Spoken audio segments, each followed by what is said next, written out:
Yes, welcome back to the 67 Hail channel on YouTube with me, Hamish Carton. As you can see, we've got Celtic legend Jackie McNamara with us again. Jackie, how are you? I'm good, thanks. All good. Good to have you on, and my good friend John McGinley on as well. How are you?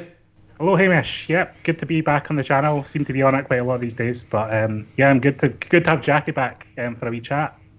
Brilliant. Well, we're going to get into a little bit of the weekend. I'm sure we'll get on to that. But first of all, the big story that Celtic fans are talking about at the moment is the re-emergence of the links to David Turnbull. Now, we all know what happened last summer. He was pictured inside Celtic Park doing his Celtic TV interview. It turned out that he didn't sign. However, it seems like we're going to get a man this time around. Jackie, what's your thoughts on David Turnbull as a player? Have you seen him much, and do you think he can add something to the Celtic team?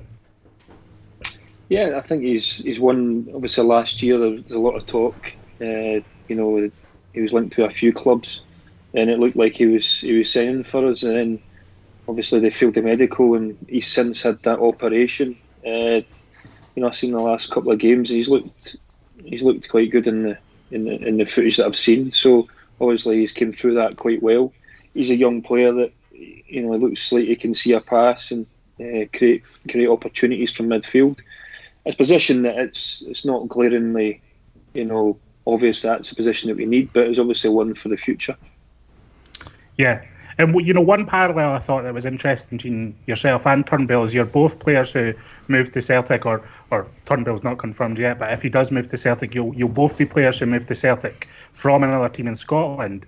Do you think that players moving within the country have a little bit extra to prove? Obviously, it's a little bit different these days compared to your time, Jackie, but compared to like a fashionable signing coming in from abroad, do these players have a little bit extra to prove that they're of Celtic quality, and do the fans take a little bit longer, to get on board with them? Yeah, it's a good point. I think the fans, because he's not coming from abroad or coming from England, they see them there. Can they handle the step up of the Celtic quality?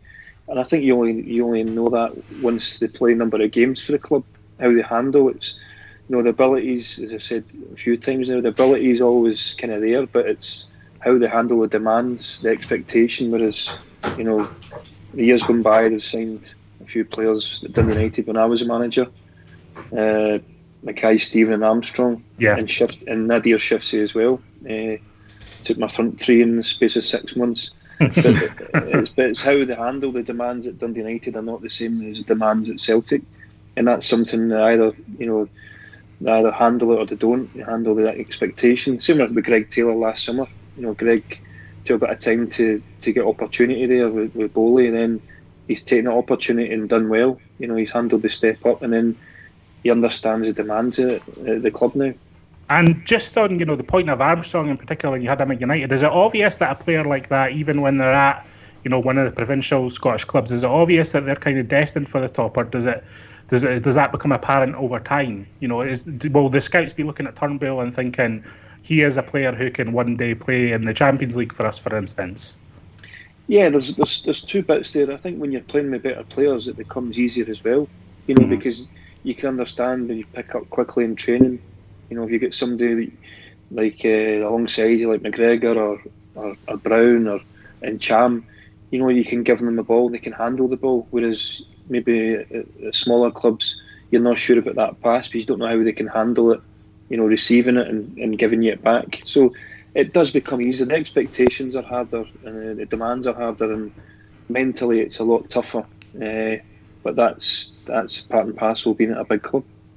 Yeah, you mentioned your old team, Dundee United. That's obviously who we were playing on Saturday. What did you make of the Celtic midfield in general? Lennon obviously played Brown and McGregor, but he had Cham playing as well in the kind of attacking midfield role. Some fans maybe thinking that was a little bit of a fudge, that he should maybe be playing instead of Brown rather than alongside him. How did you kind of think the Celtic midfield played on Saturday? Yeah, I thought the game, I thought it was comfortable. 20 odd attempts in goal. Their keeper had a good day and a couple other wee bits and opportunities. And actually, looking back, you think, has he done that to give them game time? He spoke before the match about giving in Cham. He's looked good in training to give him game time, and he'll want to keep everybody fresh for the games coming on, so that suddenly he needs to start in Cham and he's not played any minutes for a few weeks. So I get that's why he's done it. You know, and I think you've seen the difference though when he went to 2 up right away, one ball, because a lot of balls into the box, a lot of opportunities. Jetty keeps it alive. He comes back, he gets an opportunity, and it's a goal. You know, that's the difference there. We're just changing that, and that's a good thing that he's got the options.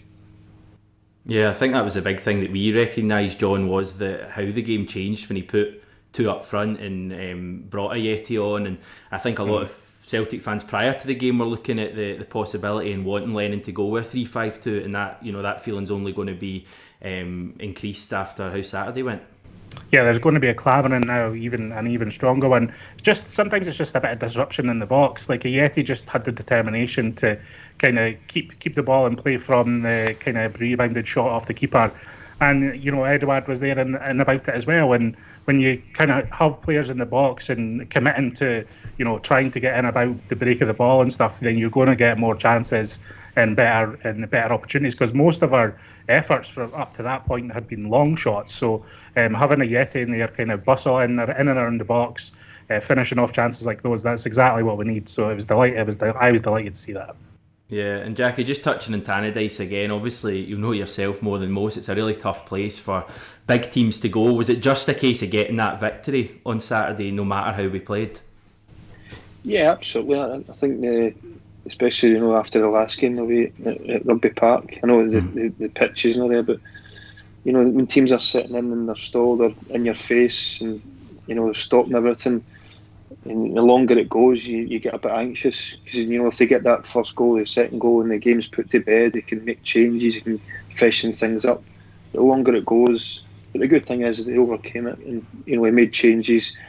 Jetty's got off the mark, which is important for his, you know, for starting at the club. I think it's a great opportunity for him to start well, and he's done that.